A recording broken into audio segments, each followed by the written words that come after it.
Wanawake wote yani wengine wanakula hela zangu alafu mke namuoa vizuri kabisa, lakini anakuja kuniibia TV yangu na sabufu. Sasa wewe TV unapeleka wapi jamani? Wake wengine sijui wakoje jamani. Wewe wakuniibia mimi sabufa mimi kweli? Wewe vipi wewe? Mbona unatembea barabara nzima kama ya kwako? Laza mimi na matatizo, sawa? Nyumbani kule nimechanganywa, kazini nimechanganywa, hata wewe pia unataka kunigonga hapo unanichanganya. Acha kuleta matatizo yako barabarani, acha kuchezea vyombo vya moto. Nitakulamba unuze ardhi wewe. Nigonga sasa. Gonga nigonge, gonga nigonge. Gonga uone, gonga. Nigonge sasa. Nikuone.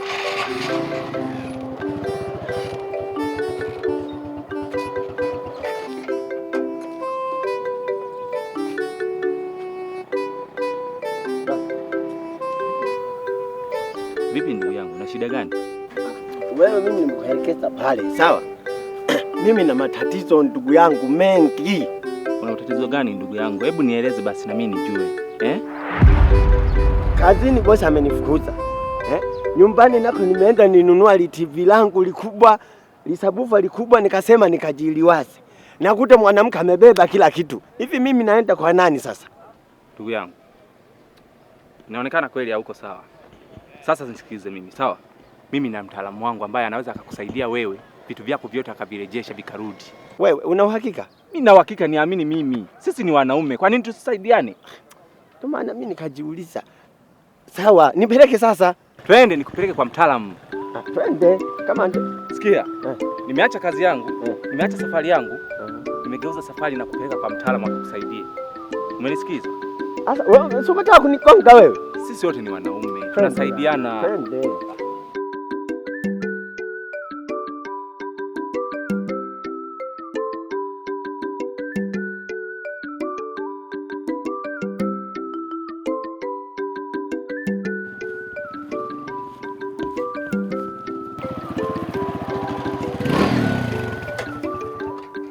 Sasa sikia brother, sawa? Unapaona pale? Nimepaona. Pale ndo kwa mtaalamu, sawa? Hakikisha unapofika pale, elezea matatizo yako yote. Sawa? Yaani elezea yote kabisa, usibakize. Pale ndo kwa mtaalamu. Mimi nimekuleta hapa ili uje usaidiwe. Sawa? Sio wewe, kweli? Wewe nielewe mimi. Niamini mimi. Si una matatizo? Sasa matatizo gani sasa matatizo? Yaani hapo ndo waga naogopa sasa. Mimi waga naogopa hapo. Hivi wewe unakuwa na matatizo gani wewe? Nimefika hapa mwenyewe. Nimesahau matatizo yangu. Wewe kule njiani umeniambia una matatizo. Sasa umefika tena hapo unasahau matatizo gani? Unakuwa na matatizo gani? Au basi nimeyakumbuka. Hebu nenda bana kamalize Si yale nikaeleze. Nenda kamalize pale shida. Basi bana. Watu wenye pikipiki hawa mna shida sana. Ka pikipiki kidogo tu kunitoa pale kunileta hapa. Unananili. Wewe usinifokee kwa sababu ya pikipiki yako usinifokee. Mimi mwenyewe ninayo.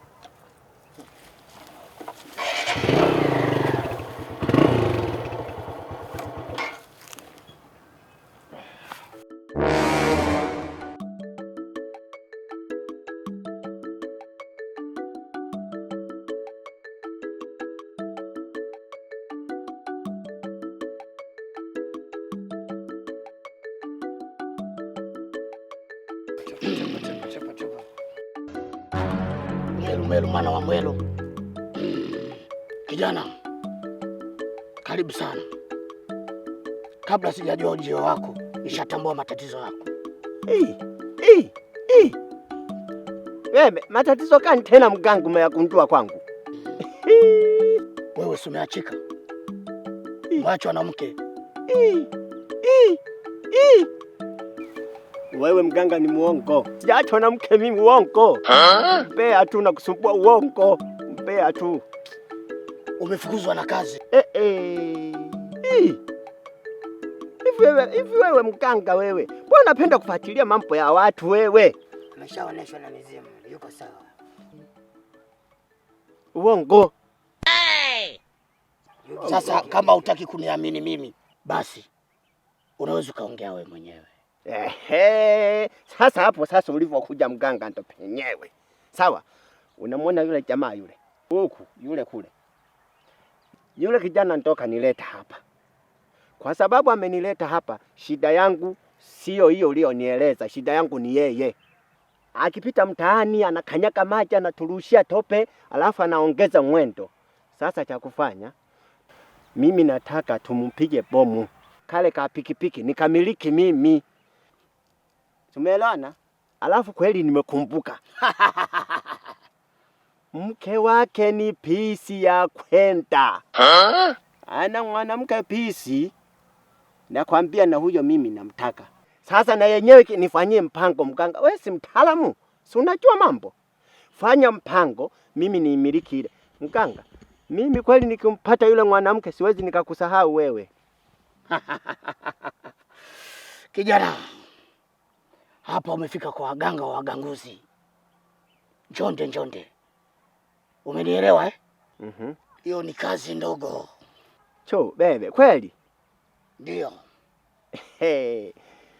Kwa hiyo sasa mganga unafanyaje kwanza? Yaani unanifanyia nini kwanza kama kazi ndogo? Sasa kijana nisikilize. Nakusikiliza. Nakupa hii dawa. Hii. Hebu ngoja kwanza mkanga. Hata kama unanipa dawa, ndio tunapeana hivyo. Unataka dawa, hautaki dawa? Mtu mwenyewe akienda dukani anawekewa kwenye sehemu. Wewe unaniwekeaje nani dawa hivyo? Kijana, unabishana na mizimu.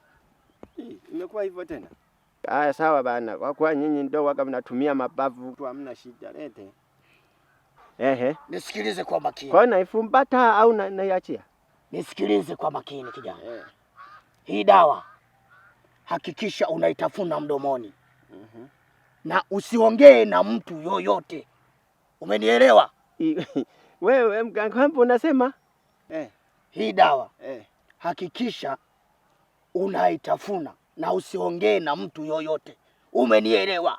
Sasa hapo sasa ndo sijui. Unajua bilika langu waga sio la alipozi chai mimi. Kijana, naweza kuondoka. Kwa hiyo imekuwa hivyo tena. Kwa hiyo sasa ondoka. Hakikisha unazingatia hao masharti. Wewe mganga wewe.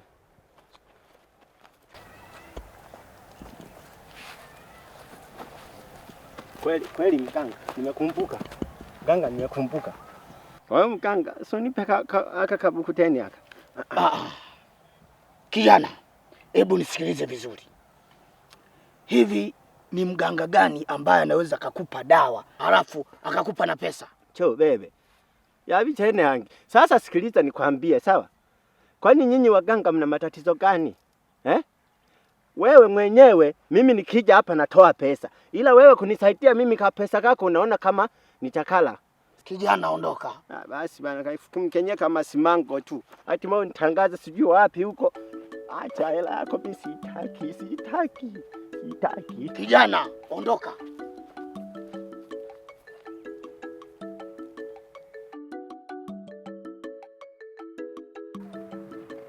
We vipi? Mbona sikuelewi?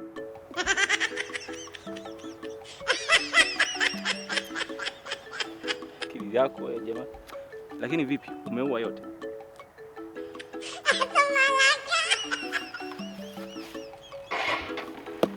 Sasa ngoja kwanza sasa. Ukikaa si ndogo.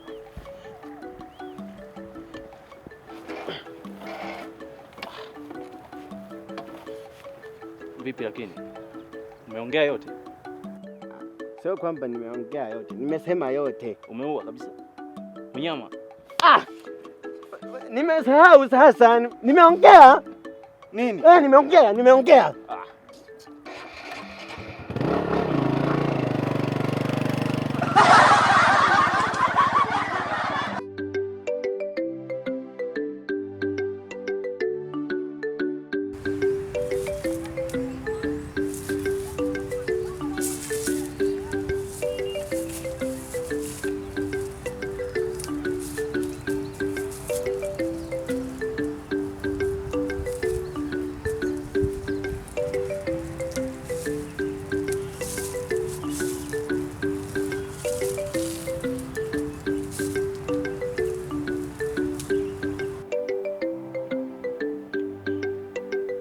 mbona kaacha hela waziwazi hivi?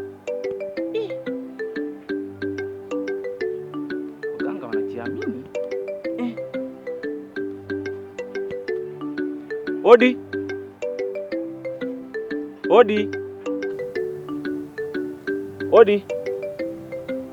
Karibu kijana, karibu kwenye kilinge cha Mwelu wa Mwelu. Asante sana mtaalamu. Kaa chini. Asante sana mtaalamu Mwelu. Asante sana.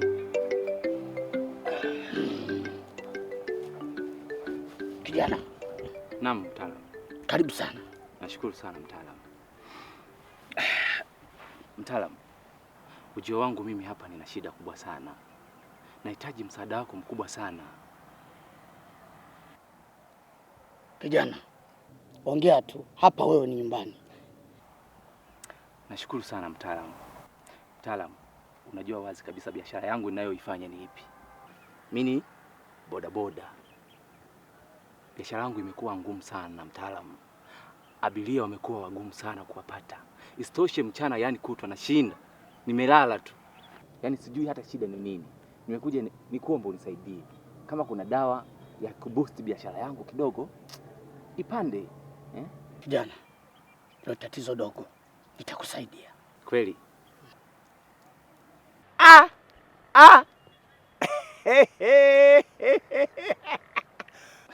Zuzu naye kafika. Wewe kumbe hapa ni like homeboy.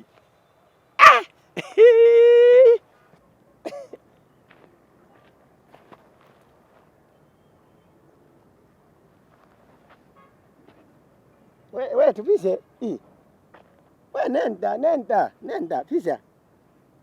Wewe unachelewa, ni mganga, fanya mambo yako atoke huyu. Wewe ondoka.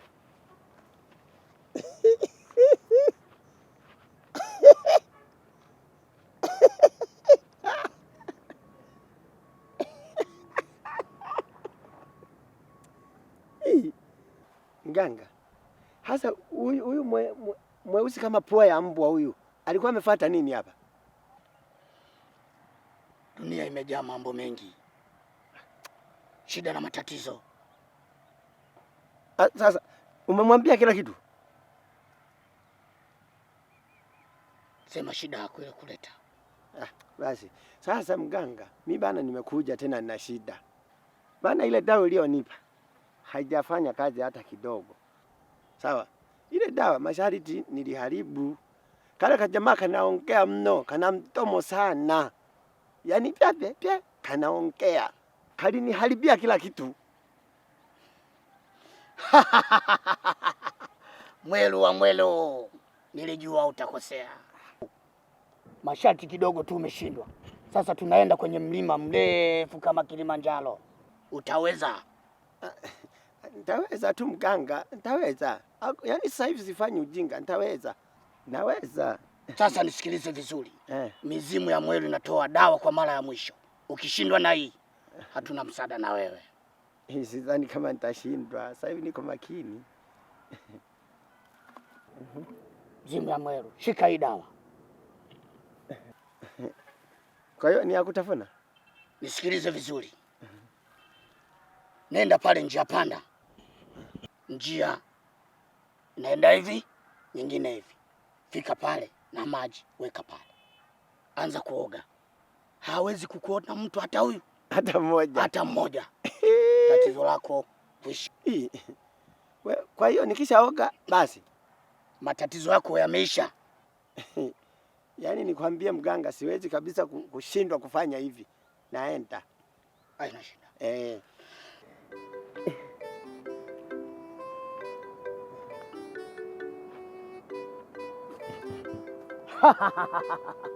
Mwelu, Mwelu wa Mwelu.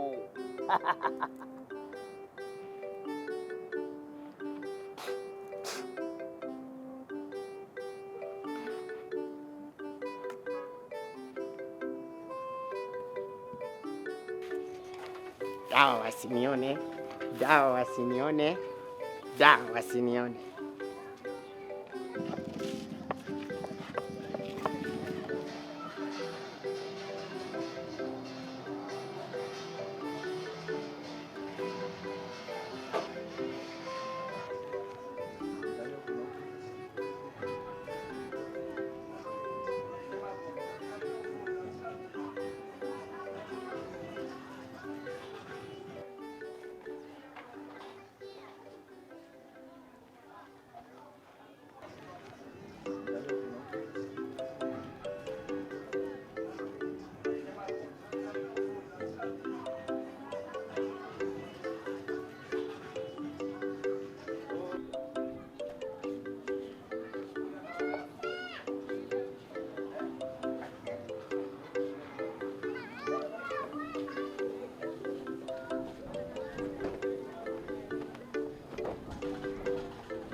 au wananiona hawa eh?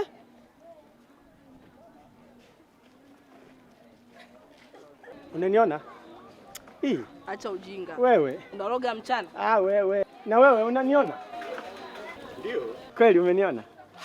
Ndio nakuona. Huyu mganga atakuwa ni muongo sasa. Basi samahani. Samahani sana.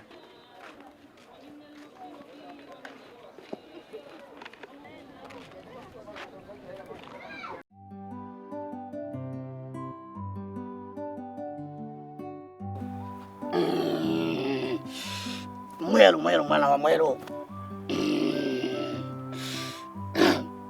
Mganga tusaidie, tuna shida.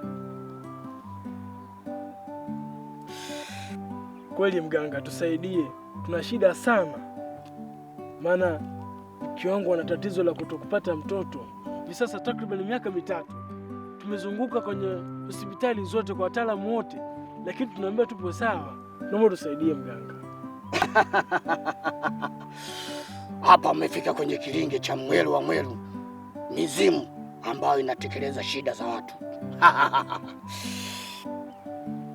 Inabidi mfuate ninachowaelekeza. Hebu tunaanza na mama. Hebu leta mkono. Na wewe leta mkono wako.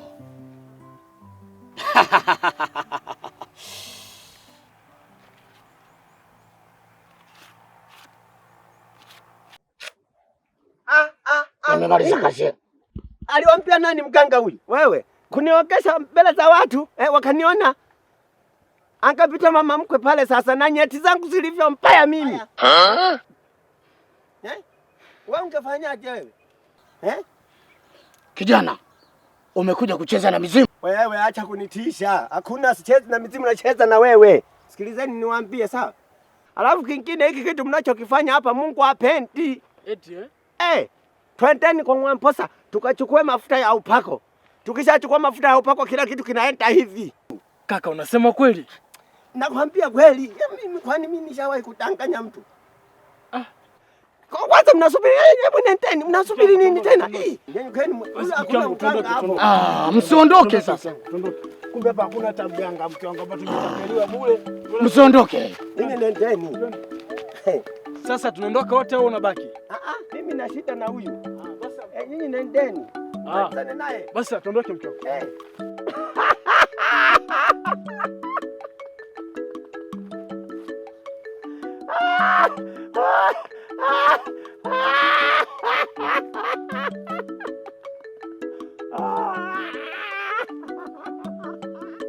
Nakwambia hivi, mimi na wewe hatuwezi kuachana hivi. Wewe sio wa kuniokesha mbele za watu mimi. Nakwambia, popote pale nikikukuta na mimi nakuharibia. Mimi ndio mganga. Wewe usinitishe, mganga wapi?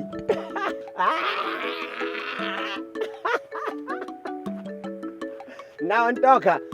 Bifu letu liko pale pale. Hatumalizi mimi na wewe, hatumalizi. Mimi ndio ule mganga niliyekausha maji mto Mara. Mto ukakauka. Utaona kijana. Eti mganga feki huyu.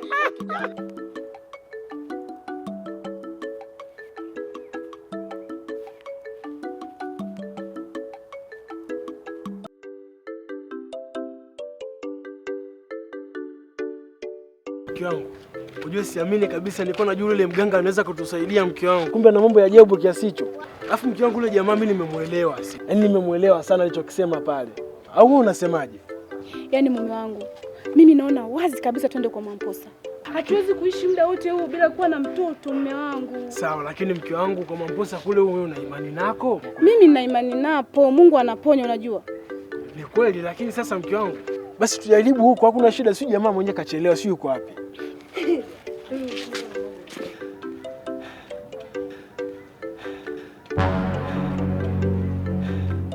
Sasa kama nilivyowaambia, sawa? Hapa ni mpango mzima kwenda kwa Mwamposa. Tumeelewana? Mwamposa ndiye anatoa mafuta ya upako, sawa? Kuhusu hili jambo la mkeo kutokuzaa, yani litakuwa limeshaisha. Lakini ndugu yangu, unachokisema una uhakika nacho?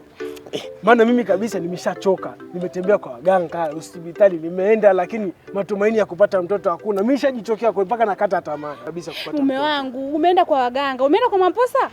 Ona sasa. Basi haina shida. Ili tuongee zaidi, sawa? Ili tuongee zaidi. Tusiwe na maneno mengi sana, sawa? Sasa hivi kajua unakaona kamechoma sana na nimekimbia sana kakona sikia kanapita. Hebu fanya kitu kimoja. Nenda sukuma ndugu yangu na mambo mengi. Umeona? Sasa fanya kitu hiki. Sawa. Sasa wewe nenda katuletee kinywaji na wewe na mimi na huyu. Mimi huyu na wewe, sawa? Twende ukalete kinywaji, nenda. Utatukuta hapa sasa hivi tu. Sasa unaona tumia kinywaji gani? Wewe nenda kalete kinywaji. Sasa mke wangu kwa makini basi, sawa? Msubiri usiondoke hapa mpaka nirudi.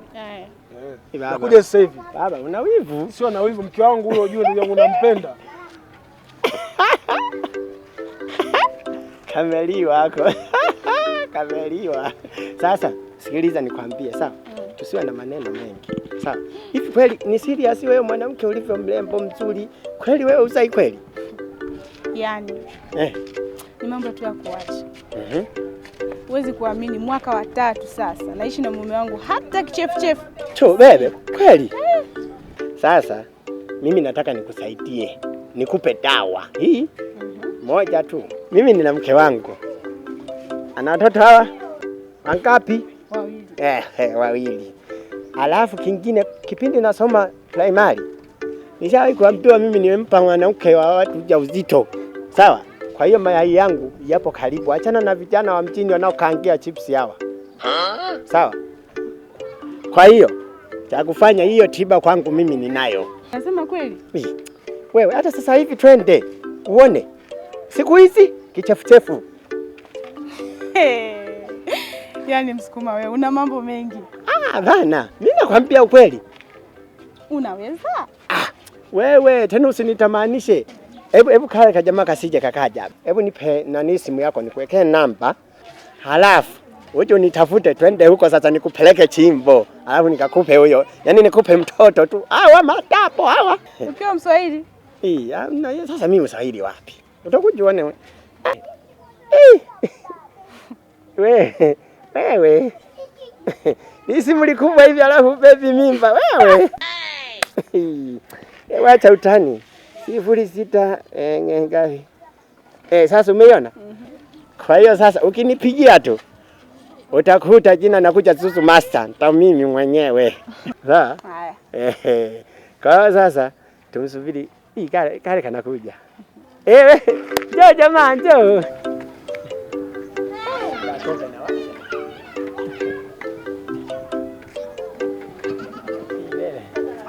Poleni bwana, nimechelewa kidogo kurudi, si unajua tena kidogo kaduka kako mbali. Ndugu yangu. Sasa ndugu yangu unataka hii au unataka ipi hapo? Ile pale. Iko wapi hii? Ile. Hii. Ndugu yangu mbona unanichanganya sikuelewi? Mke wangu unataka ipi? Mimi nataka hii. Mimi najua unapenda ipo panchi sana. Sasa twendeni tunywe basi tugonge chazi kidogo hapa kwanza afu tuondoke. Hamna semaje? Mimi nataka kuniletea mambo ya kizungu hapa. Hebu twende bana. Twendeni. Nataka kuniletea mambo. Wewe.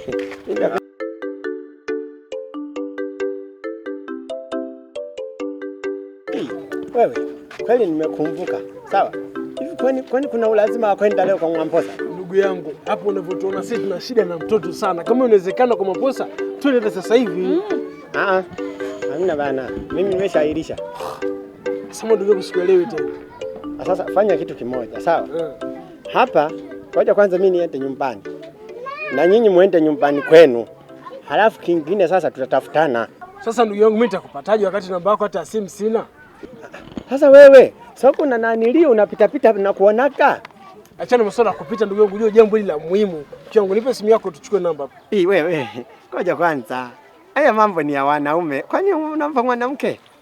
Basi ndugu yangu, basi niandikie huko hivi. Hapa sasa.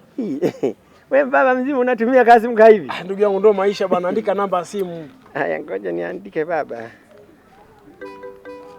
Ndio hii. Jina usisahau. Jina ni save nani? Zuzu Master. Zuzu Master. Basi ndio mimi nitakutafuta. Sawa? Haya. Wewe. Sasa sisi tunaenda hivi au wewe unaelekea wapi sasa? Wewe, kwani mimi niko na nyinyi? Mimi siko na nyinyi. Ninaenda zangu.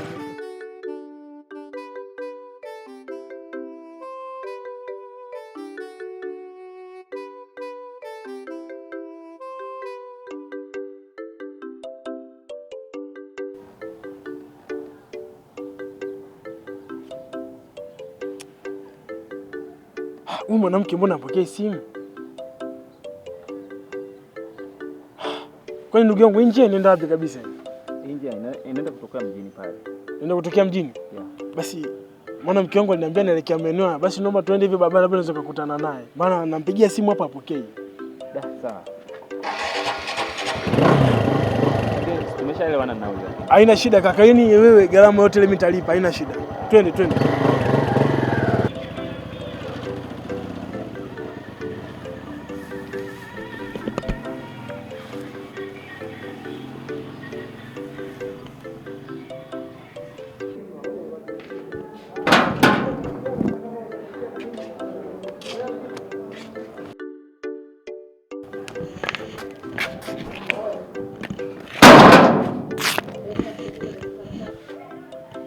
Unapojipepea kama kweli.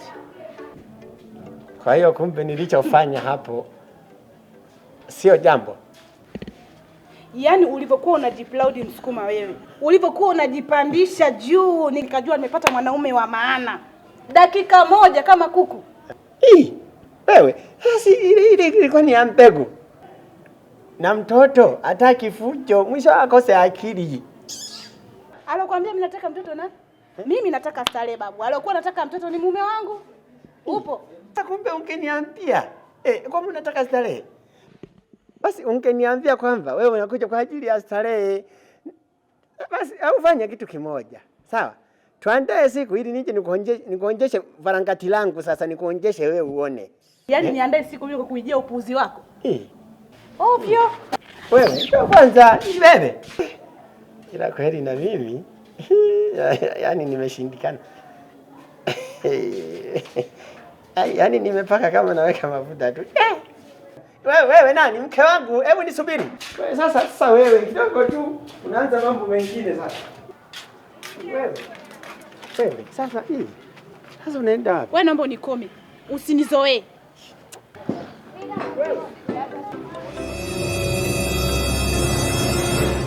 Mke wangu unatoka wapi huko? Nakuuliza unatoka wapi huku? Nakupigia simu upatikani. Kwanza umeniaga asubuhi unaenda kwa shangazi. Huku ndio kwa shangazi. Huyu ni mke wako? Huyu ni mke wangu, si ndio nampigia simu apokee simu. Mke wangu nakuuliza umetoka wapi huku? Wewe Zuzu, njoo hapa Msukuma njoo. Njoo hapa. Tena wewe nilikuwa na haja. Subiri kwanza. Tulia hapa. Subiri kwanza. Mke wangu naomba niambie unatoka wapi huku na huku ni wapi? Sinakuuliza. Kwanza huku ni wapi? Hapa ni guest. Mke wangu unatoka guest? Yes, ni guest. Ni guest. Mume hapana, yaani huyu amenilazimisha. Amekulazimishaje? Si mtu mzima kabisa wewe. Wewe sio guest humu. Wewe sikiliza nikwambie. Tena wewe nina hasira na wewe uliniharibia kwa mtaalamu wewe nina hasira. Sasa nakwambia hivi, yaani umeakanyaga. Yaani mimi ndio nahangaika kukutafuta, kumbe umekuja guest na Zuzu. Sasa nakwambiaje? Utaniona mimi leo ni nani? Wewe sijakulazimisha mimi. Blaza, afu hili halina akili hili. Anatembeaje na mtu halina akili? Huyu jamaa ni Taila. Taila. Hamna akili humu. Sasa sikiza nikwambie, sawa? Wewe usijifanye leo unajua kutembea na wake za watu. Sikiza nikwambia ndugu yangu, huyu jamaa tunamchukua tunapeleka kwa mganga, sawa? Wewe kuja hapa. Mtulia kwanza. Sasa mbona mnataka kuniua sasa? Wewe shemeji, ongea naye shemeji. Ongea naye. Afanye sikia nikwambia usijizime data ujue mke wangu huyu. Mke wangu natoka naye guest ili uweje kwanza yani. Huyu jamaa tunamchukua tunapeleka kwa mganga. Naomba uende nyumbani. Blaza, tangulia nyumbani basi. Kichwa chako hakina akili, si ndio? Subiri kwanza. Wewe unapeleka wapi? Unanipeleka wapi sasa? Wewe. Unanipeleka wapi hapo? Wewe. Unatembea na mke wangu.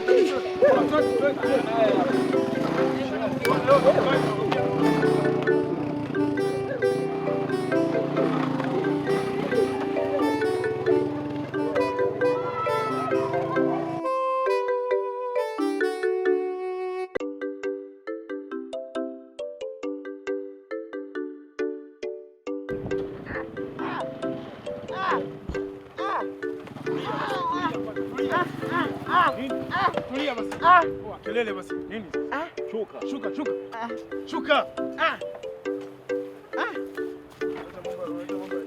Shika vizuri. Sasa nyinyi mbona mnaninyanyasa kijinsia Unanyanyasa kijinsia si ndio? Nchi ni ya demokrasia. Msininyanyase bana, msininyanyase. Sikiliza nikwambie, yani hivi hiyo ya demokrasia hiyo ya demokrasia. Leo utakubali kwanza kwa kimya kusumbua twende. Kwanza demokrasia inaingiliana nini? Nakuiba mke wa mtu. Kwanza jamaa amenikela sana atembea na mke wangu afa ajifanye msukuma unataka nikupeke kwa mabosi. Kwanza mlete. Nilijua huyu ni mjinga sana huyu. Kaa chini. Mganga nisaidie utaniua. Mganga nisaidie utaniua hawa. Kaa chini. Uwe kabisa. Nilijua tu. Mkaa kule, kaa naye kule, kaa kule. Sogea huko, sogea. Kwa hiyo sasa Mkaa vizuri unakaa kama hapo nyumbani kwako hapo. Shambani. Kabisa. Sikiliza. Kwanza kashakosea mashariti. Unaingia kilingeni na mmevaa viatu. Vua viatu. Mganga.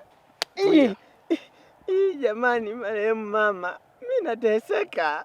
Tulia huko, unateseka nini? Mganga hakuna kuchelewesha. Huyu jamaa mimi kanifika hapa natamani hata nimuue kabisa huyu jamaa huyu. Sasa sikiza nikwambia mganga, sawa? Hakuna kuchelewa. Huyu jamaa kama inawezekana mgeuze chula au anaruka. Sasa nisikilize. Huyu kwa mizimu ya Mweru ni kazi ndogo sana. Basi fanya hivyo kama inawezekana mganga. Mimi mwenyewe alikuwa ameshanikela. Mimi alishaniharibia kwa wateja wangu wote. Huyu adhabu yake mimi sehemu zake za siri na zigeuza kuwa za mwanamke. Hapo ndo penyewe mganga hapo. Hapo ndo umesema hapo. Jamani mimi. Sasa huyu jamaa mimi kishanikela mganga. Yaani kama inawezekana wewe maliza kazi hii. Sasa nisikilize. Hiyo ni kazi ndogo. Ngoja niingie ndani nikachukue dawa. Wewe kachukua mzigo, haina shida, tutakusubiri hapa. Sasa nakwambiaje? Leo utasema na mpaka useme. Wewe si bingwa kutembea na wake za watu. Leo tutakuonyesha leo. Sasa naomba kwanza unisikilize, sawa? Hivi mganga sawa kaenda, kafuata. Yaani kati ya mimi, wewe na huyu, kwa nini nani inamhusu? Ile dawa mganga amefuata. Wewe ndio unageuka sehemu zako za siri kwa za kike. Alafu mimi ndio nalipiza kisasi kwa mke wangu. Wewe si mke wangu si mtamu. Umempeka kwa Mamposa, sasa mimi nakupeka kwa Mampusa, utajua ujui. Wewe ngoja mganga aje afanye ya kwake hapa. Baba wana hasira hawa.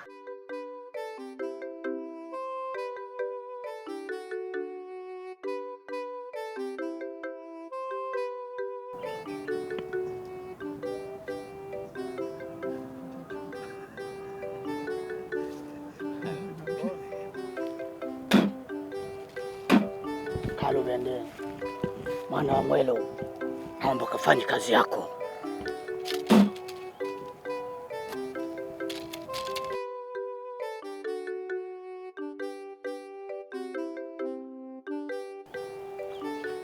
Sasa leo utakubali.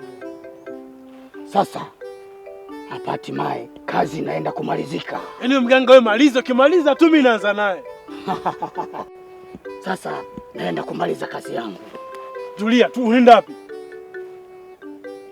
Kaluvende mwana Maloba, mizimu ya Mwelo, naomba fanya kazi yako. Anafurahisha huyu. Sasa blaza, mbona wewe ucheki? Kaluvende mwana Maloba, mizimu ya Mwelo, fanya kazi yako. Kaluvende mwana. Anapiga hadi laha. Ewe. Ngoja akupe raha zaidi sasa. Kaluvende mwana Maloba.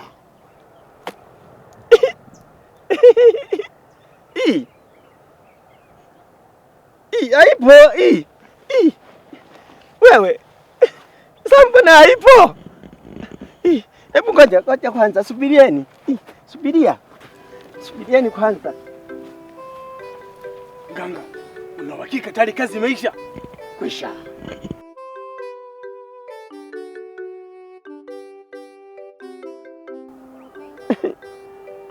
Hasa mbona hata hajanyoa? Sasa subirini niwaambie. Sasa sikilizeni niwaambie, sawa? Ninacho dodi. Ninacho dodi. Nishike huku. Nishike hapa. Nishike huku. Huyu simpi, huyu nitampa.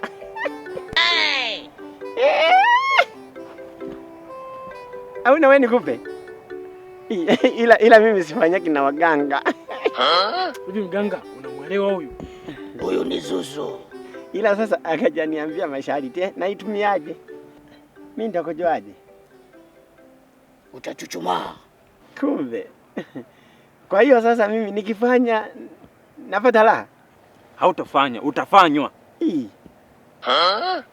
Raha nitapata? Utapata raha. Hapo sawa. Sasa mganga, umeshamaliza kazi. Basi kama tayari mimi niondoke naye nikafanya ya kwangu. Hayo ni makubaliano yenu. Basi sasa mganga, kama atanipa kahela, acha burudani iendelee.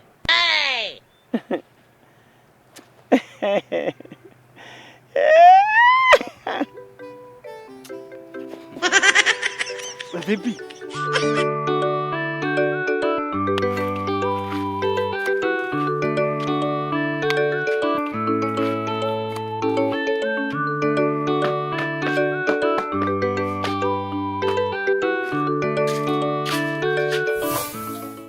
Hivyo mwanamke, kwa hujaniona. Yaani nimetoka kote kule mpaka nafika hapa nyumbani hujaniona, si ndio? Au dharau? Haya basi, karibu mume wangu. Sina shida na karibu yako. Yaani nimetoka kule kote mpaka nafika hapa nyumbani. Hata karibu hamna, sasa hivi karibu mume wangu. Sasa naomba unisikilize kwa makini. Kiukweli mke wangu umenifanya kitu kibaya sana. Hivi kweli wewe, mimi na wewe kuongozana mpaka kwa mganga. Tumefika kule kwa mganga kumeshindikana, nimekutana na yule msukuma yule. Siku ile nimetuma vijuisi vya shilingi 1000. Nikaita vijuisi, kumbe nilivyoacha mkao na jambo leno. Umeenda kunichiti mimi, kunizalilisha. Umeona kwamba mimi siwezi kupa mtoto, umeenda kutafuta mtoto kwa ule Zuzu, si ndio? Sasa nakwambiaje? Nilichomfanya mwenzio huyu anakijua tu. Yaani sasa kuanzia leo wewe na yeye hakuna utofauti wote ule. Utofauti? Utofauti gani unaozungumzia? Sasa sikiliza, wewe mtafute huyo Zuzu, mwambie akuonyeshe kwamba ni kitu gani ambacho wewe na yeye ambacho hamtofautiani. Kamwangalie. Sulienda kupa mtamu anakusifia kwamba unajua kukatika, unajua kuburudika, mama burudani. Sawa? Wewe siku hizi umekuwa Azam TV burudani kwa wote. Sasa labda nikwambie kitu kimoja. Usipoangalia atakuwa mke mwenzio ndani. Mimi nipo ndani.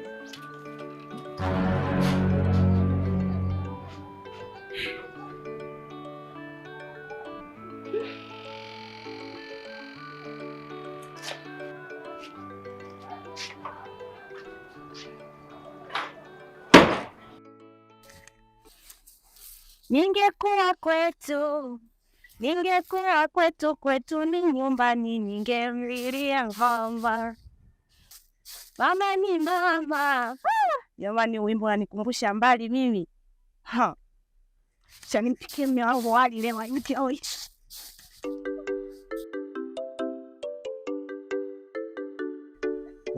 Kumbe nimefikia Fadhili Karibu.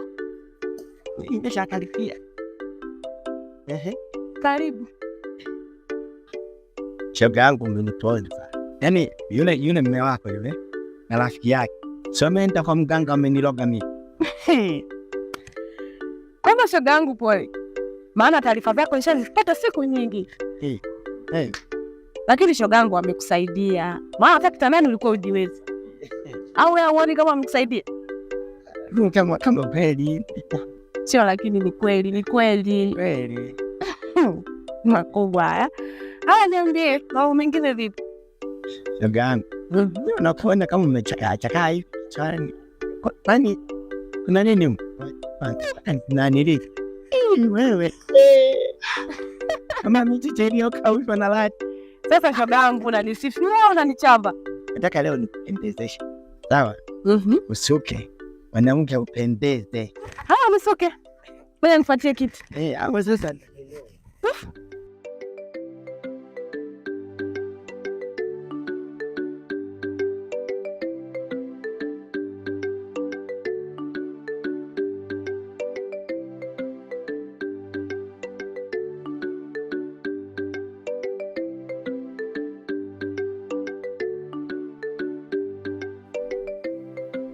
Shoga yangu kiti.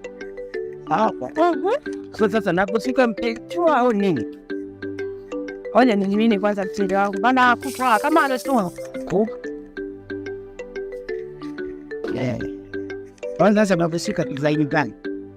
Sasa hapa si mtanisukaje? Maana hapa Jengi sasa. Kona anzia simpai. Ya umfungulie waka nafika sana ni. Unajua? Unasikia shogani? Yaani mimi nataka uwe simu yangu. Zuzu za mambo Chuve.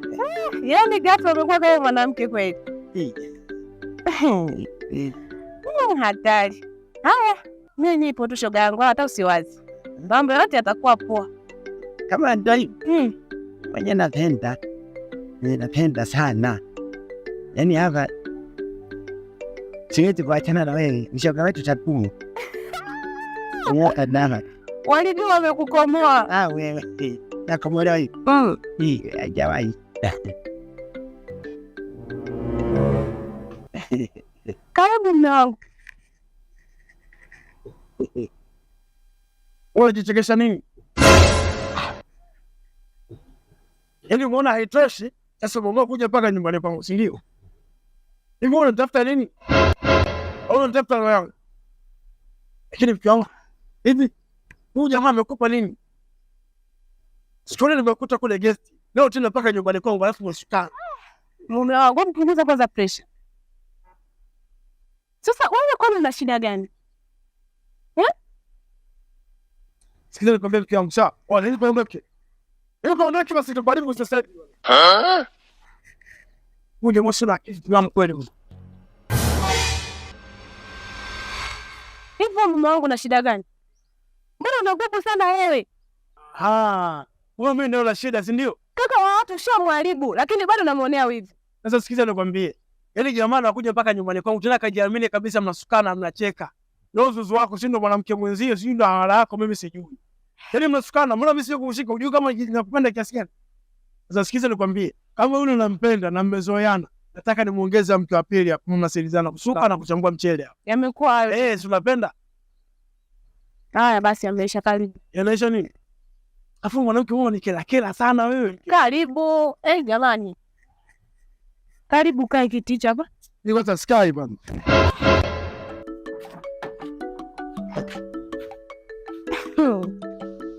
Makubwa jamani.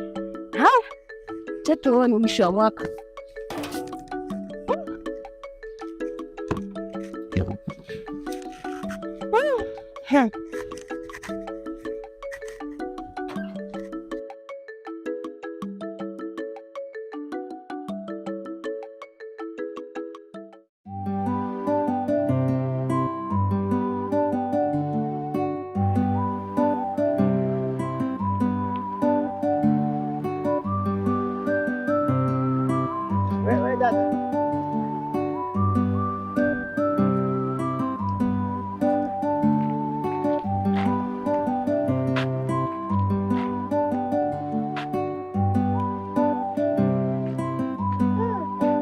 Kwanza dada, samahani.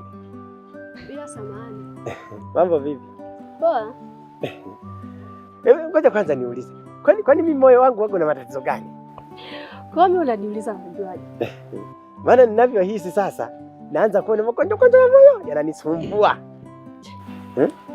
Kwa hiyo hicho ndio kilichofanya unisimamishe? Yaani ile nimekuona unatoka hivi, unakuja huko, moyo wangu ukakatika ukavunjika pa, alafu kipande kingine kikakimbilia kwenye utumbo mpana. Kwa nataka kuniambia sasa hivi kipande kimoja cha moyo hakipo? Unadhani utani? Hakipo. Na kama hutaki kuamini, hebu leta. Umeona? Hakipo. Sasa mimi bana waga sio mwongeaji sana. Ndio. Na mambo haya tu matatu.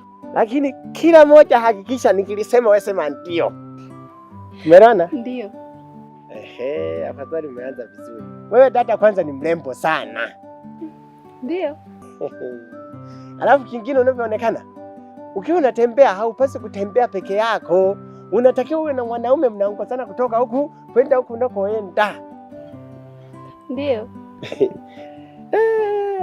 Alafu kingine sasa, yaani ile nimekuona tu nikasema asante Mungu amenishushia mwanamke ambaye mimi atakuwa mke wangu wa ndoa, nitaishi naye, atanizalia na watoto, na tuishi kama mume na mke.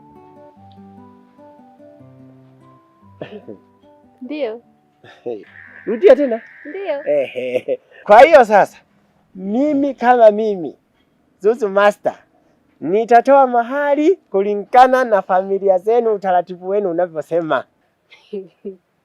Ndio. Kwanza nimechoka kuongea.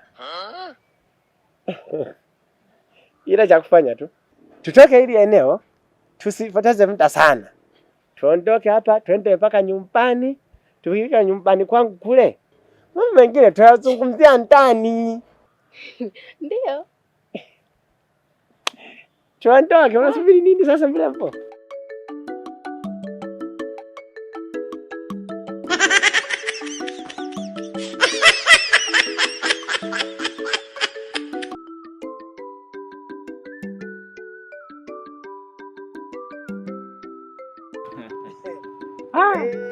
Mandazi.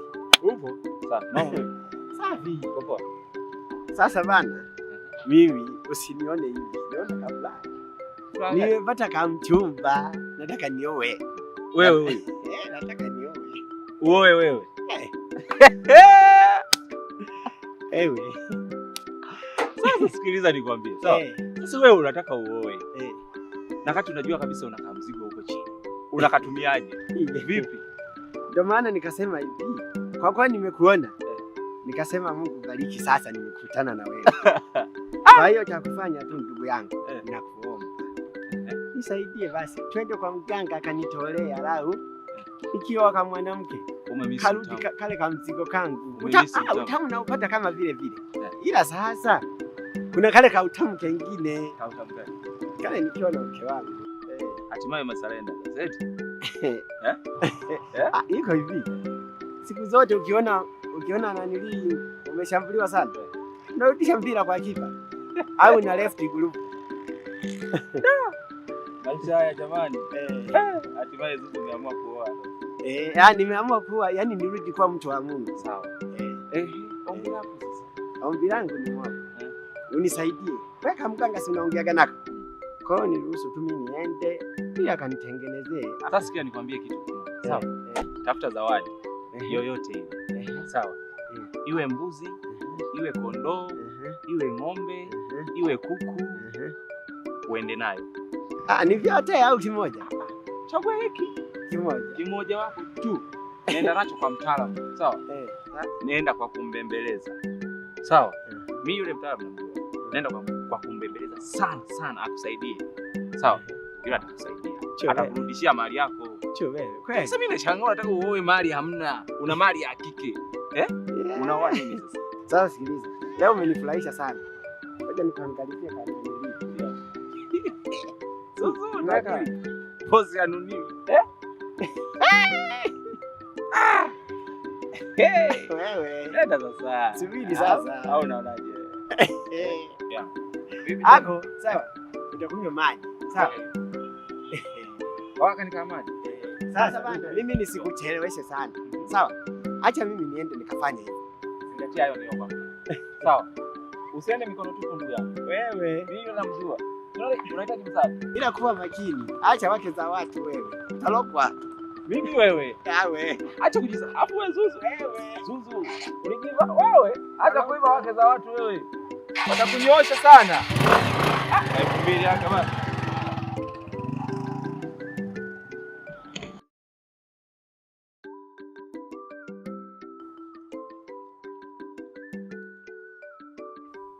Yangu. Unajua leo yani kiukweli umenifurahisha sana. Alafu umenikumbusha mbali. Chai ya leo ni nzuri. Sio nani kakufundisha kupika hivi? Naona nimepika chakula kizuri kuliko siku zote. Haswa kwa sababu yani umenifanya nikumbuke mbali. Enzi hizo naishi Zanzibar. Hayo ndio alikuwa mambo yangu. Unajua mume wako unapenda vitu laini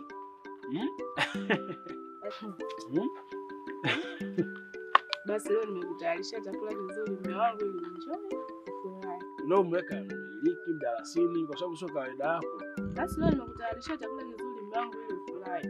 Na hicho tu unachokupendeaga kwa sababu mke wangu unanijali. Ndio maana mara nyingi nakuonea wivu.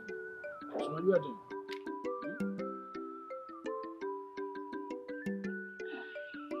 Vipi tena kulikoni? Tatizo unakimbiza sana mke wangu. Yaani unatafuna miogo kama vile sijui nini. Utakuwa umeshaanza kukaba hapo.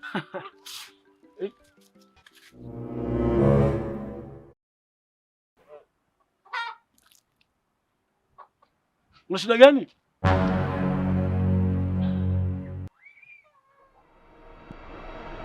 Wewe. Sina kuuliza una shida gani?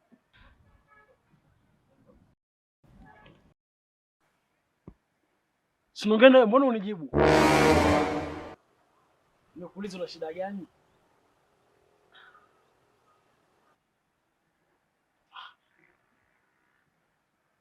Kocha ndio unyu tena.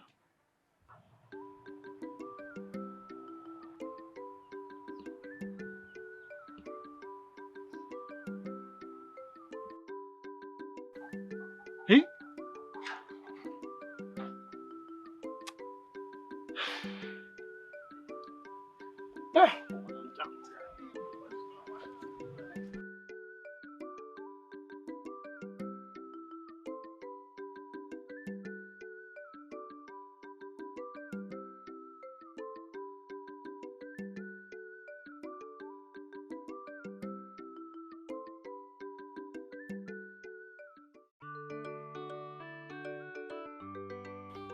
Shoga yangu, umekosa mwanaume wa kubeba hadi umeamua kubeba danga langu nalo niweka mjini.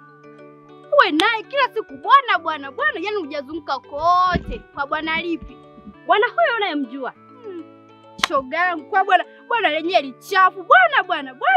Shakuchoka shoga yangu. Kama yaani unalipigia kelele ujue. Umalaya tu. Umekosa wanaume wengine, umezunguka kote.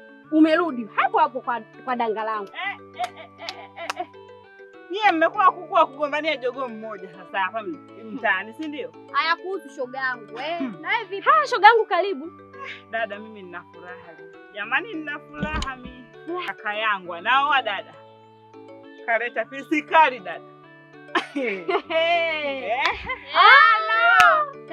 Kaka yupi huyo? Nilijua tutacheka kinafiki wewe mwanamke wewe ulivyo mnafiki. Halo. Ina maana kaka yangu leo nyewe mnajifanya sasa mjui, si ndio? Mnajifyatua akili. Kaka yangu Zuzu ndo anayeoa. Halo. Zuzu huyo anayemjua mimi. Huyo anayemjua wewe. Ndo anayeleta jiko pale. Nimepata wifi kabinti kadogo dada. Nimekuja kuwaalika. Hiyo ni saa 9. Kuna kigoma pale nyumbani. Kuna wali dada, pilau lipo, pilau nyama. Vipi sasa kigoma kipo? Kigoma kipo. Kinaachaje? Tunaselebuka pale dada, tunaselebuka tunarudi. Kama unavyonijua mimi, shoga yako. Napenda sana. Nakujua dada. Mimi hapa ni waache sasa hivi. Sasa nyie kama mnaendeleza hilo zogo lenu hilo, endelezeni. Ila mimi naenda zangu kwa Farida sasa hivi namfuata hapa. Naenda kualika mtaa mzima dada, nipo leo naalika. Haya shoga yangu. Karibuni kwenye segele dada. Haya dada. Na wewe hatujamalizana. Twende tukamalizane huko. Shoga yangu taratibu na wewe. Ndio nini? Taratibu.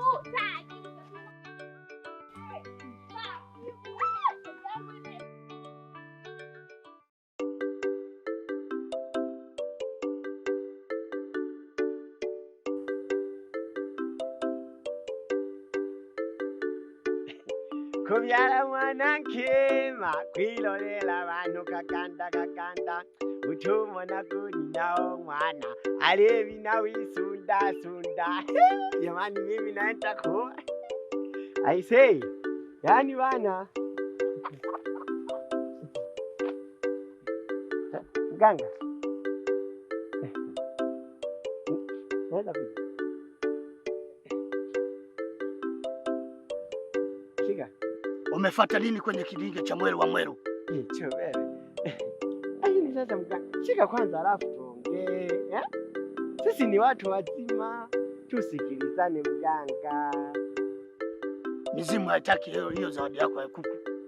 Chobere mganga. Sasa wewe mganga, kakuku kenyewe haka. Kama kukosea nini sasa haka kakuku kangu? Ingia. Huko. Ingia hapa. hapa panatosha mganga.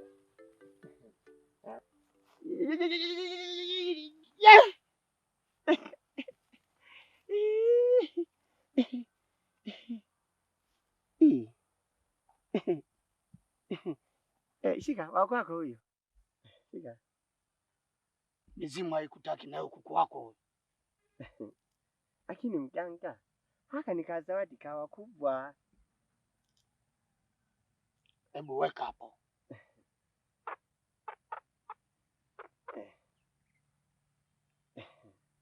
Mizimu imekubali sadaka yako. Sasa mganga, mimi ninachoomba tu unirudishie sehemu zangu, kwa sababu kuna jambo nataka nikazifanyie. Jambo gani? Nimepata kamchumba, nataka niowe. Alafu kingine, harusi yenyewe ni kesho tu. Na wewe pia unakaribishwa kwenye sherehe yangu. Nisikilize kijana, hilo tatizo tunaenda kulitatua. Ngoja nifuate dawa.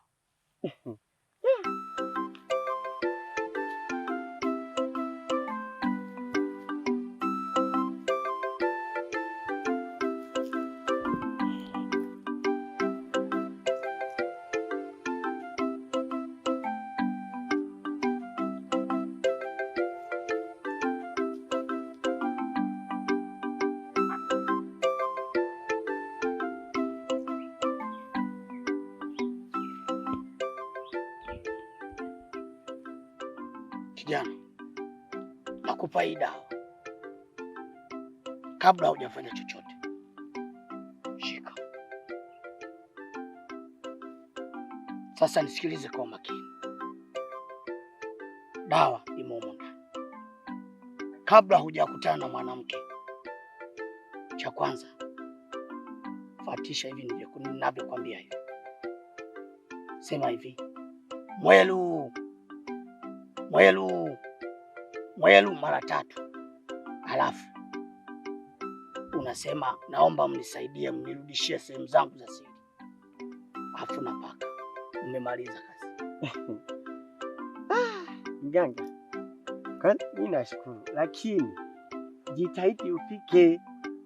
Wewe ni wa muhimu pale kwenye sherehe. Kijana, usihofu, ila utulie kwenye ndoa yako. Mimi nimeshatulia, hata hakuna shida, mtoto wa watu kabisa, nimetulia. Ngoja mimi niende basi. Nimeshamaliza kazi.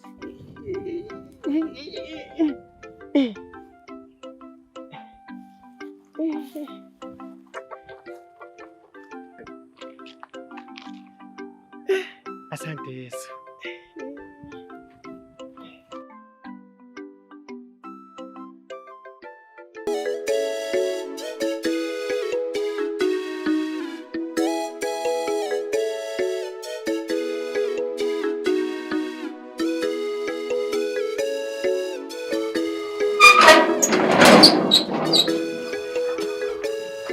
Samahani, nilikuwa na mazungumzo na wewe. Kwamba? Nilikuwa na mazungumzo na wewe. Hasi ongee. Tuingie ndani. Uingie ndani wapi? Kwa nani? Kwa nani? Kwani hapa ni kwa nani? Au uko na mtu ndani mweti?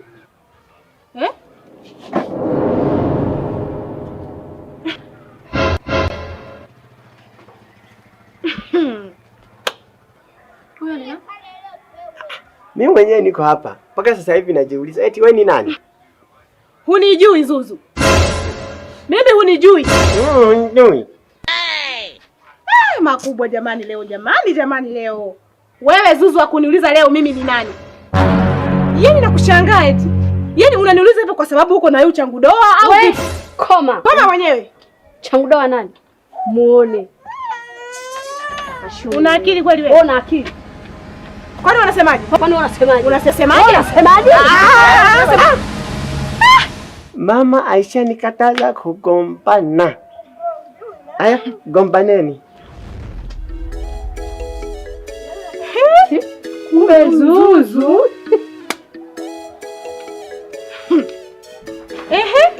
Na wewe? Bibie uso leo kukomaa. Vipi humu ndani? Kwani kuna nini humu ndani? Kwani ndani? Wewe kila kusudi.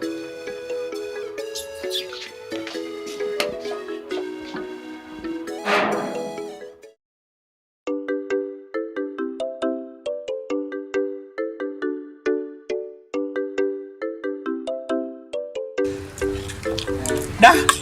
Sherehe ya Zuzu imependeza. Wewe. Acha kabisa. Zuzu leo kaamua kuoa.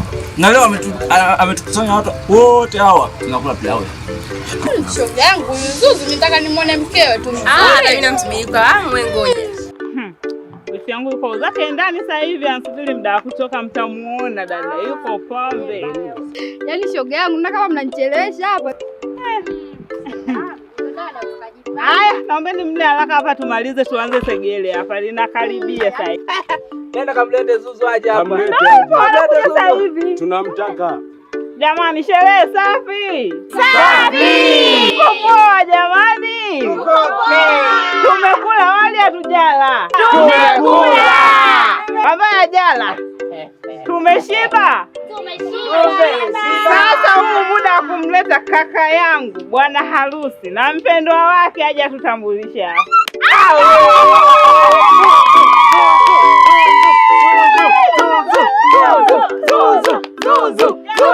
Jamani, mnamtaka Zuzu au mtaki?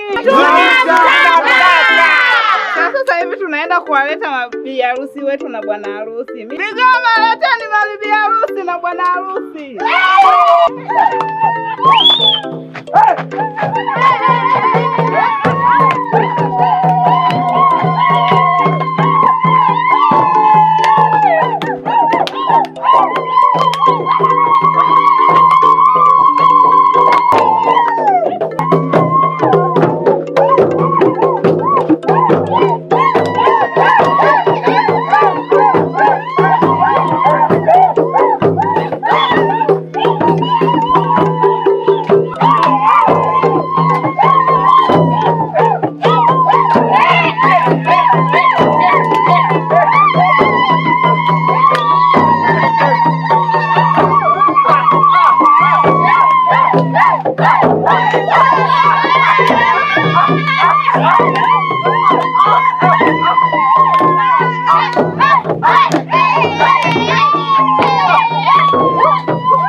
Jamani.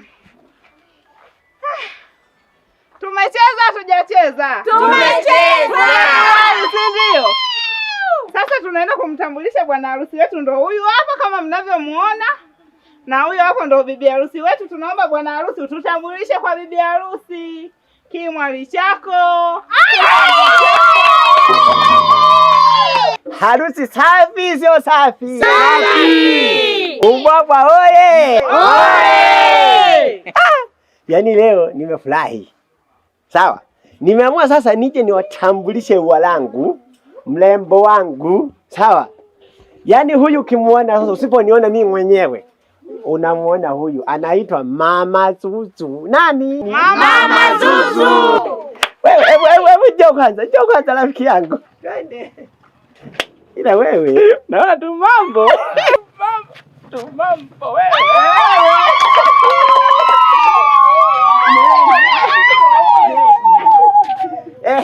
Harusi safi. Safi. Sasa nataka niwaambie kitu, sawa?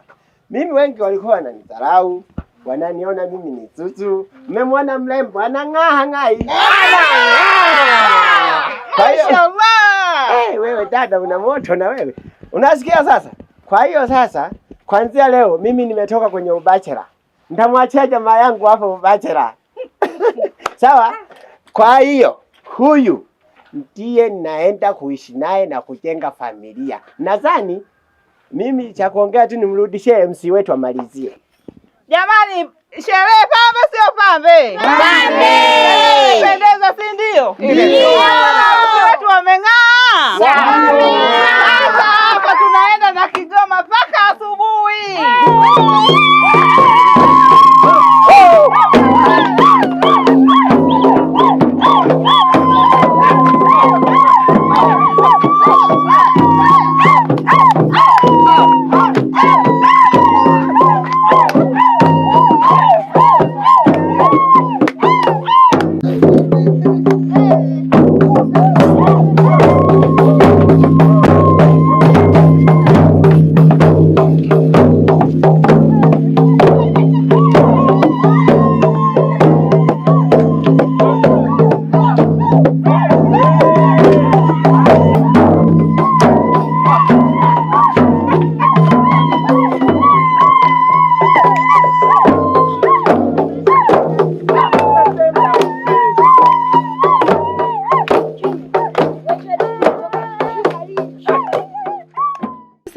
samahani, kutoa pale kwenye sherehe. Ndio. Nimekuita bana na shida yangu hiyo moja. Yaani naomba unisaidie mganga, usinione nimekuja hapa kwenye hii sherehe ukajua nina amani. Yaani sina amani moyoni mwangu. Unavyoniona hapa mimi ni mjamzito. Na huu ujauzito ni wa Zuzu. Kwa unachokitaka mimi yule Zuzu asifurahie kabisa ndoa yake. Mbakize vile vile na jinsia yake aliyokuwa nayo. Sasa nisikilize binti. Mimi nitakachokifanya nitaenda kuiomba mizimu ya Mweru. Taenda kubadilisha ile chupa. Si unanielewa? Utakuwa umenisaidia sana mganga. Tumemaliza. Hamna shida. Haya.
Safi tu. Nakuhitaji ujue. Njoo basi tufanye hata kidogo. Najua nanihitaji. Lakini sasa ngoja kwanza nikaseti mambo. Nikishamaliza tu kuseti nakuja. Haya.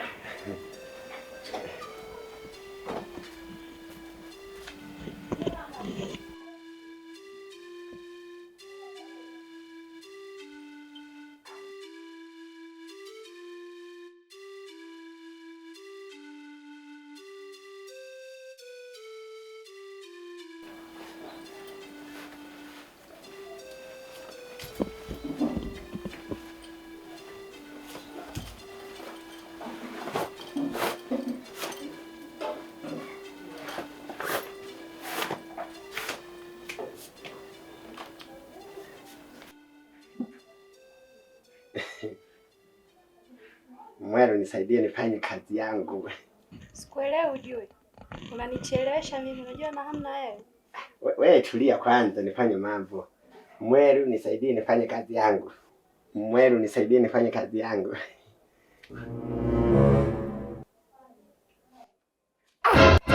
Sasa mbona hairudi sasa? Hairudi nini? Nimefanya mambo yangu yote lakini hamna. Nini? Ila jamani nyinyi mganga huyu, jamani nyinyi. Hivi mimi Mweru ananitafutaga nini Mweru huyu? Au nataka tu mimi niendelee kuaibika tu, niaibike tu. Tafuta nini Mweru? Baby. Mbona sikuelewi? Unajua na hamna wewe mimi. Njoo basi tufanye hata kidogo. Yaani hapo unaponiona hapa. Yaani nimeshafanya mambo yangu lakini imeshindikana. Mambo gani? Hebu fanya kitu kimoja. Hebu kwanza tulale tu. Sasa unaniambiaje mimi nilale bwana? Wewe umenioa mimi kuja kulala hapa? Au umenileta mimi kuja kulala humu ndani? Umeniletea hii kazi ya kulala humu ndani. Kwani nyumbani kwetu tuliambiwa mimi hakuna kitanda cha kulala? Lakini mimi ninavyokuambia unielewe kwamba usiku ukifika tukiamka itakuwa ishaamka. Niamke nini bwana? Unachosha na wewe kwa mambo yako. Ile jamani, Mwelu ananitafutaka nini huyu mganga mimi? Mara ya kwanza nimeongea kwenye soko, watu wakaniona. Sasa hivi tena akanipa dawa nyingine imegoma. Ile Mwelu huyu. Kwa hiyo usinishike mimi.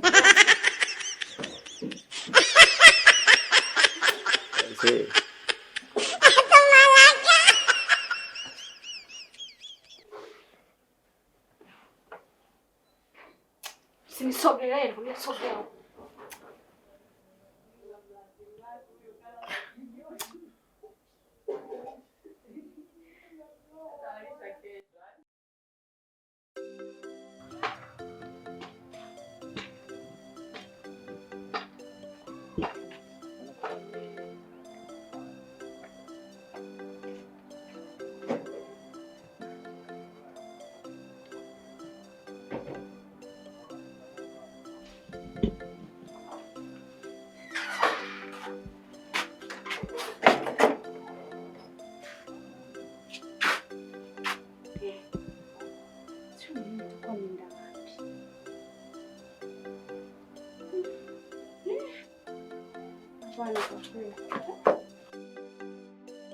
Nipigie kwanza.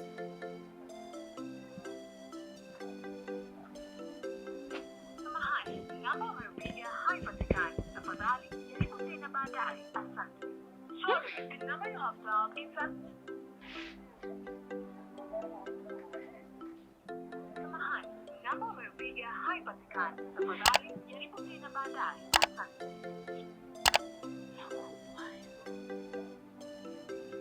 Ameenda wapi? Na nguo zake ndani hamna au ndo kesha nikimbia jamani? Acha nimpate rafiki yake.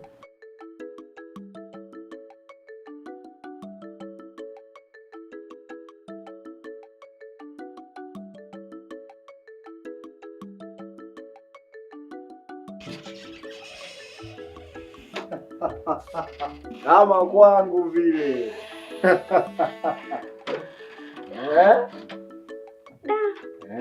Ndio maana nagombaniwa na kila mwanamke. Maana shughuli yako si pevu. Nimeelewa. Eti Kwa nataka tena. Sio kutaka tena tu. Nahitaji kila siku. Na kesho utataka tena. Hata kesho pia urudi. Kesho kutwa nataka tena. Kila masaa. Lete la nauli. Hela nauli tu. Wala hata usijali. Wakipatikana 5 wa hivi, kesho naamka na supu. Sio supu tu, supu ya kuku. Hela nauli yako.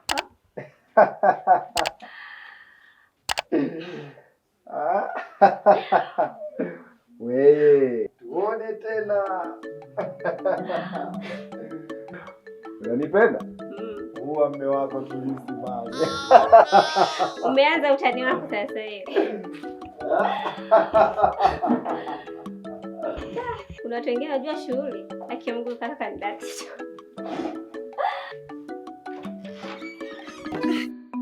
Watu waka wanasema kwamba maisha ni kupanda na kushuka, lakini mimi sasa nimeporomoka na nimeangukia pua.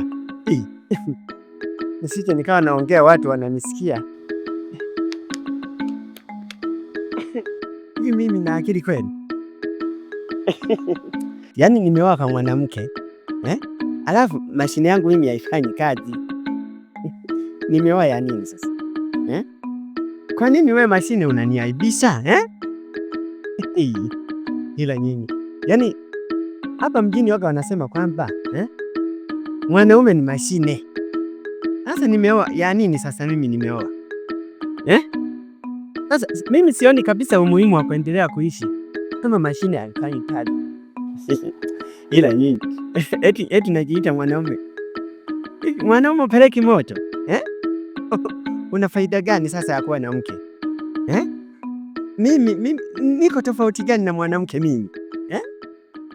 Unajiita mwanaume, moto upeleki. Bora nijiondokee tu mimi, bora nipite hivi. Bora nife afu nipite hivi.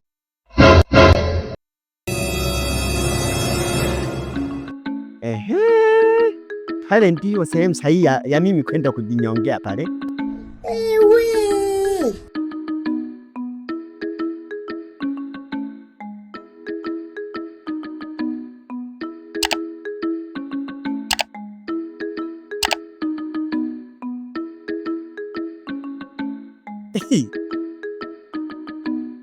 Ila yini jamani, Kamungu kananipenda.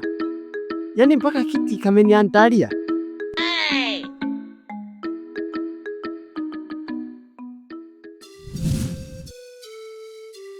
Mungu, nadhani huko mbinguni sasa leo tunakutana. Nakwenda mbinguni kwa Baba. Sasa wewe Kamba, naomba unisikilize tena kwa makini kabisa. Unapoenda kuninyonga, uninyonge kistaarabu, taratibu, usiniumize. Alafu kingine usinifanye mimi nikanya.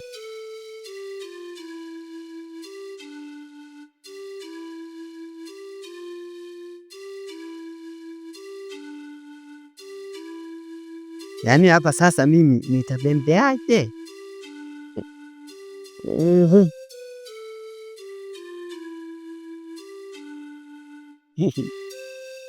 Kuliani mimi naaga dunia.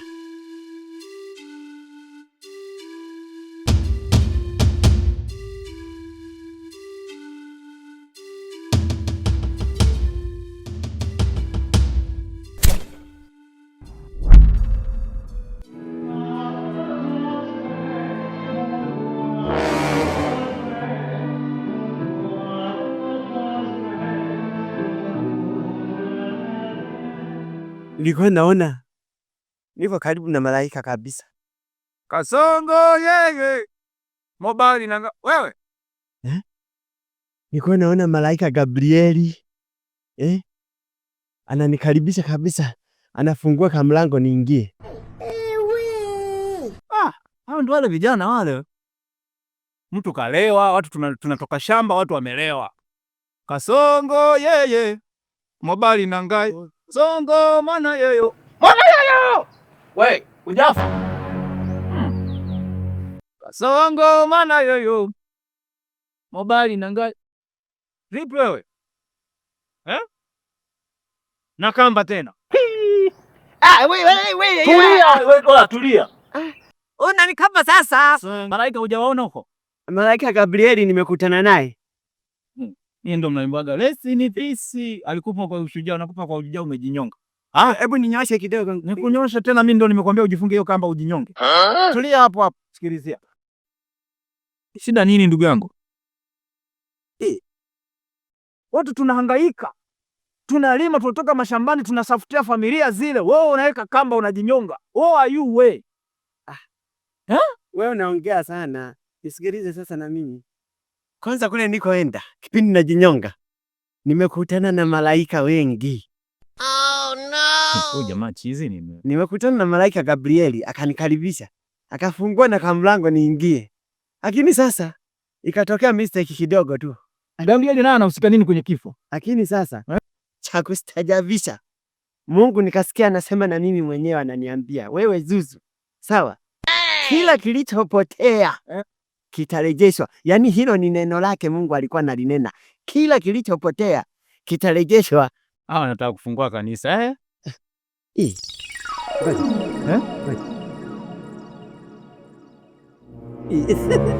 Wewe. Mbona kama merudi? Huyu jamaa shoes zimekata nini? Uchizi nini? Yaani mimi nahangaika kote huko, natoka shambani, natembea, naenda wapi, kumbe nahangaika na chizi. Yaani wewe si chizi wewe. Jamani. Oya, mbona sikuelewi? Asante Mungu. Hakika nitakutumikia, yaani mpaka mwenyewe niambie basi. Kwa mtu anaweka kamba, ameponapona huko kufa sijui nani kamuokoa huko, anatakuja kutoa ushuhuda kanisani, awe pastor. Nilikuwa siamini kama kwamba itarudi. Au ilikuwa inasubiri mimi nijinyonge ndio irudi. Mimi sikuelewi ujue. Hakika nitamtumikia Mungu. Tukaendelea na shughuli zetu akina Kasongo. mobile na ngai.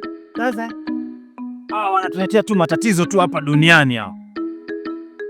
Wewe bwana, rudi ulikotoka bwana. Kana jinda kamechoka. Asante Mungu. Yaani nitakutumikia mpaka useme basi. Kwa namna hii. Mimi naenda kuwa mlokole. Lazima nikawe mlokole. Nichunge kondoo bwana. Hakuna vingine hapa. Sasa wewe Kamba, ulikuwa unataka kuniua, sasa hivi naenda kukuua wewe.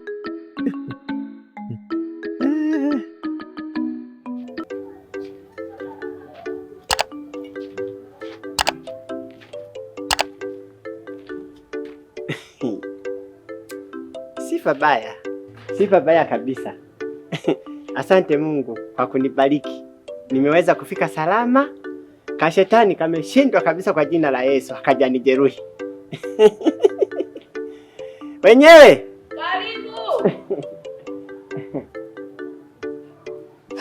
Karibu kijana. Asante mama.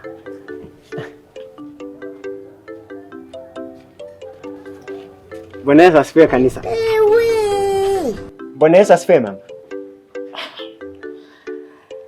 Poa, asante kijana, karibu. Asante. Bana mimi mama hapa nimekuja. Sawa. Nilikatuma ka dalali kutafuta chumba. Mimi natafuta ka chumba. Kwa hiyo niliongea nako kila kitu. Kameniambia nifike hapa. Na nilikapa kila kitu kabisa. Ameniambia nifike hapa sasa. Aha. Kumbe wewe ndio yule kijana ambaye niliambiwa na dalali kwamba unatafuta chumba, lakini pia tayari kamzigo kangu umeshampatia yule dalali.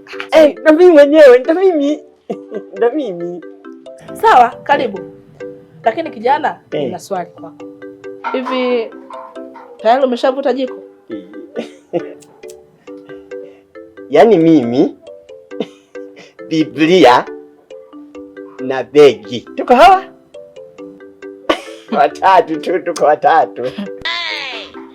Na maanisha umeoa? Sasa wewe ungesema. Lakini pia mke mwema anatoka kwa Bwana. Na pia mimi nasubiri Bwana afanye. Ila wewe kijana unaonekana ni matata sana. Kwani ni mimi basi? Ni Yesu tu. Ndio ananifanya nionekane hivi. Haya basi kijana, nimekuelewa. Basi karibu. Naomba nikupokee mzigo. Sawa. Hapana, hiyo baki nayo tu. Mimi hayo sio mambo yangu kabisa. Nipatie begi. Shika. Karibu. Chumba chako ni hapa tu mwanzoni. Chumba cha kwanza hapa. Karibu sana. Ila mama wengine bana. Yaani badala apokee neno, eti kanapokea begi.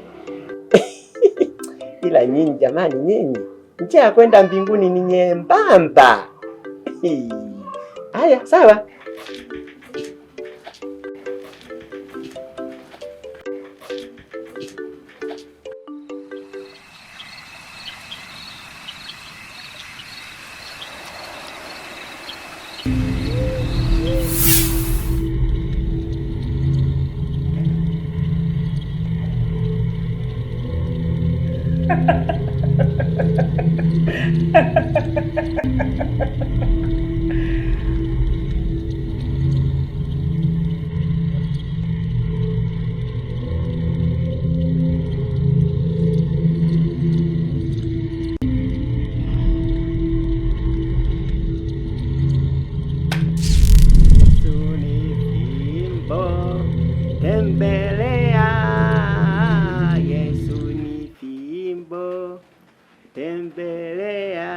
Ulisema baba utatupa mamlaka ya kukanyaga nge na nyoka. Sasa mimi baba naenda kuvunja mbavu za mtu. Baba yeyote atakayejipendekeza awe mchawi, mshirikina, jini, sijui pepo, baba mimi nakanyaga kwa jina la Yesu. Mungu, naomba ukamwage damu ambayo ulimwaga msalabani ndani ya nyumba hii. Ikisababisha kabisa Baba nikaogelee katika damu yako. Na kuomba ukanizidishie utukufu wako. Damu yako kaimimine ijae hii nyumba. Ikibidi kabisa Baba nifukiwe jumla na damu. Mungu, wewe umetupa mamlaka. Mchawi yoyote atakayejipendekeza kwangu napita naye. Jini, mahaba napita nalo. Pepo napita nalo. Baba, yeyote yule ambaye anataka kupambana na mimi, nadhani atanikuta nimenyosha ngumi ya kushoto Baba, namtia kichwa, namtia teke, namng'ata jino Baba, ili aweze kuachana na mimi. Na wewe pia ukaendelee kunimiminia damu ya Yesu. Nimwagie damu Baba mpaka unifunike kabisa, nipotee humo kwenye damu. Nisionekane tena Baba. Kwa kuwa wewe Baba una nguvu, una mamlaka ya kutuongoza sisi. Wewe ndiye utatenda, na wewe ndiye unasema kwamba mimi ndiye nitakuwa mtumishi wako. Sasa hivi nitaomba yeyote yule ambaye atataka kunivamia mimi, nitamvamia yeye kabla. Mungu, yeyote yule atataka kupigana na mimi, ataanza kupigana na wewe, alafu mimi ninammalizia. Baba Mungu, kwa kuwa sifa na utukufu vyote ni vyako. Tukiomba haya machache. Ni machache kweli? Tukiomba haya mengi ni katika jina la Mwokozi Yesu uliye hai. Amina.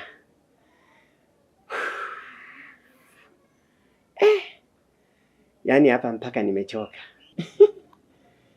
Ngoja nijipepelee na neno la Bwana kwanza. Kumbe kuomba kazi Yaani hapa sasa hakuna mchawi yeyote atakayeingia humu ndani. Akija tu mlangoni anakutana na Yesu katuna kifua. Ngoja nilale. Sasa hivi nalala katika damu ya Yesu. Nalala kitandani kwenye damu ya Yesu. Ila mimi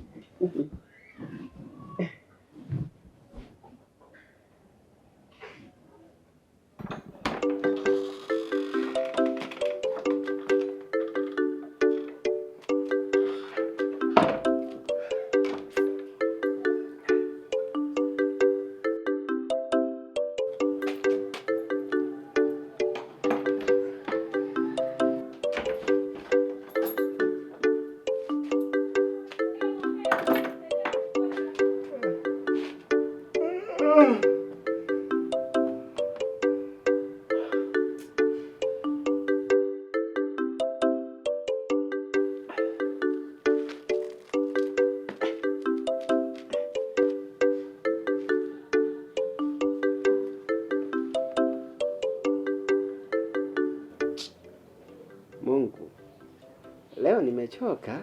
Yaani leo sisali kabisa. Kama ni sala, tumia tu ile ya jana. Leo nimechoka kweli.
Pablo!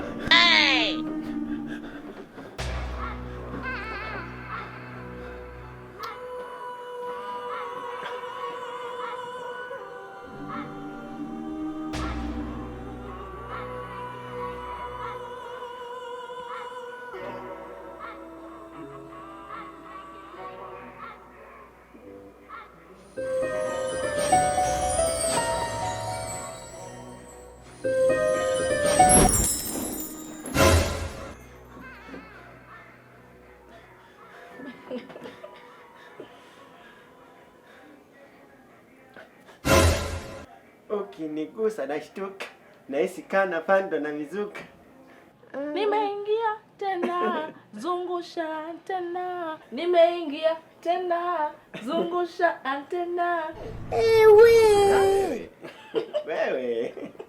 Wewe. Nimeshafika. Sasa mbona umekuja kwa kunitisha hivi? Kwani utaki? Mimi hao ndo mambo yangu. Ogopa. Wewe. Ogopa. Sijaogopa. Mimi ni jasiri. Yaani mimi ni jasiri. Usinione hivi. Au sio? Kwa hiyo si kama kawaida? Basi nimekuelewa. Wewe. Oh no. Kwa hiyo tunaanza mafanya? Utaki? Ngoja kwanza, ngoja. Ngoja. Ngoja. Nini sasa? Ngoja kwanza nikusaidie sasa. Unataka kumsaidia? Wow. Naona kama unanichelewesha hivi.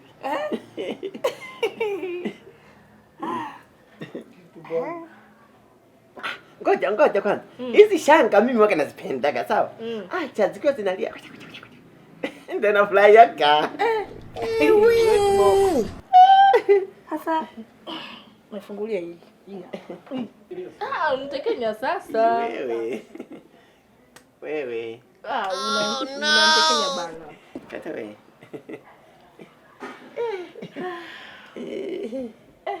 Ngoja nichukue shuka sasa. Unajua hadi shuka ilipo. Utaki? Wewe.